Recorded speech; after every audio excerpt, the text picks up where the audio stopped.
The same criteria that can lead to giving effective positive feedback can also be used to give effective negative feedback. Now, some people might not like the word negative because why would you give people negative feedback? And I don't mean the type of feedback that tears somebody down, but I mean the type of feedback that comes from the part of us that detects something we don't like about a scenario. So let's take the word positive off of this chart of criteria for giving good positive feedback. And by the way, if you haven't had a chance to watch the video on positive criteria, you might want to go back and watch that first and then come back to this video on reapplying these same criteria to negative situations of giving feedback. This will make a bit more sense and I won't go into as much detail about what each of these mean. So let's put up negative instead. Again, these are things that we detect that we don't like about a situation. Number one was to not be misleading when you give people feedback. So don't encourage them to do things that they shouldn't be doing. So to mix this situation up again, let's say that the crust in the pie is really good. So let's link this to something that we liked in the last scenario. Let's say the crust happens to be really good in this pie, but for whatever reason, you don't like the crust. You should be aware that if you point that out and say, I didn't like the crust, it's possible that other people will like the crust. And you could discourage that person from creating a pie that has a good crust in it. Flipping this around the other way, when you give negative feedback, be cognizant that you can reinforce doing things that are undesirable. So let's talk about the apples being hard, which is something we didn't like in the other scenario.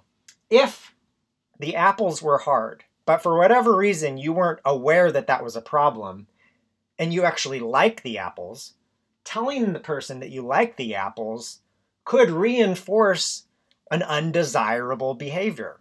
Maybe most people like a soft apple, you happen to like hard. You should be cognizant of the fact that if you tell them that you like the apples, in that case you might be reinforcing an undesirable behavior. Number three, and perhaps the best way to get out of giving bad negative feedback about things you didn't like is to be as specific as possible. So in describing the crust that you might not like, you might take a minute and to think, what is it about that crust that you liked or didn't like? You might actually uncover that the crust was rather flaky. And on second thought, you like flaky crusts. So in being specific about the feedback you're giving, that you're formulating in your head before you hopefully say it, you might recognize you like something that you're about to tell them that you don't like. So in being specific, you can uncover what it is that you like and dislike and perhaps disconfirm your own suspicions about your dislikes. And stop yourself from giving negative feedback that's not constructive. Number four, make sure it's significant.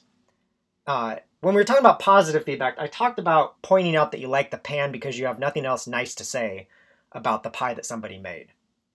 On the flip side, if you don't like the pan, perhaps you should just keep your mouth shut about it, because if the person's making pies, the pan is irrelevant. It doesn't matter what pan they serve it up in. If you take the time to point out that you don't like the pan, that might overshadow everything else you say, even if you say positive things about the pie, and just make the person feel horrible about the pie that they created. So don't focus on trivial things, and instead focus on things that are significant, even when giving negative feedback. Maybe even more importantly, when you give negative feedback, only focus on things that are significant. Number five, make sure that it's just not contrived. Just like with positive feedback, don't contrive negative feedback. And this might be hard to think of a situation where this would apply. Unlike positive feedback where we feel obligated to say nice things to people, with negative feedback, we might be jealous of the pie they've made. Perhaps we're also learning to make pies.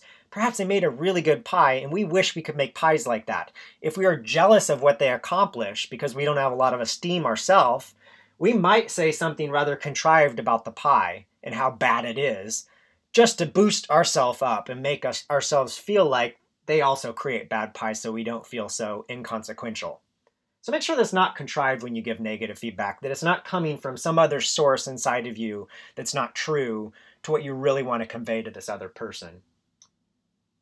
With positive feedback, I said that there's a difference between observations, which a lot of these first 5 points focus on, and suggestions.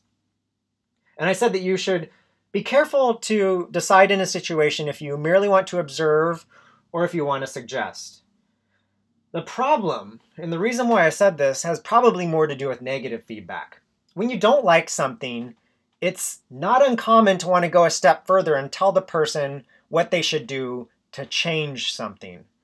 So for example, if you don't like the crust, you might start suggesting to use other types of apples, or sorry, you might start suggesting other types of crust you'll use, a different preparation style, or just a different type of crust, different flour for the crust. You could just come up with any number of suggestions that might lead them to create a crust that's not good.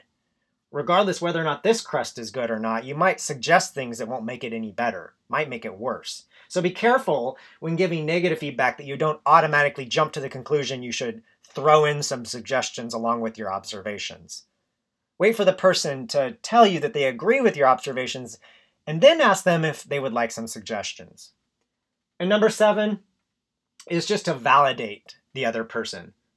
Make sure even when you're giving negative feedback that the person perhaps is just asking for some validation. Make sure in that situation then that you're not giving them negative feedback when that's not really what they want. If somebody just wants to be validated for making a pie for other people, say thank you. Even if you don't like the pie, say thanks for making the pie. You don't have to say thanks, I really like this pie. You can say thanks for making and bringing a pie. And if you go into giving them more feedback beyond that, the problem then is that they may not be expecting negative feedback. And so you could really cut them down. They wanted to just feel appreciated, and now they're going to feel unappreciated. So differentiate situations where people just want to be validated and feel appreciated. If you focus on these 7 points even with negative feedback, again, things that you disliked, you had a feeling inside of you that you didn't like something and you'd like to tell them about it, go through the same list and think through these and see if there's some way you can give a little bit better feedback, or perhaps don't give any feedback at all.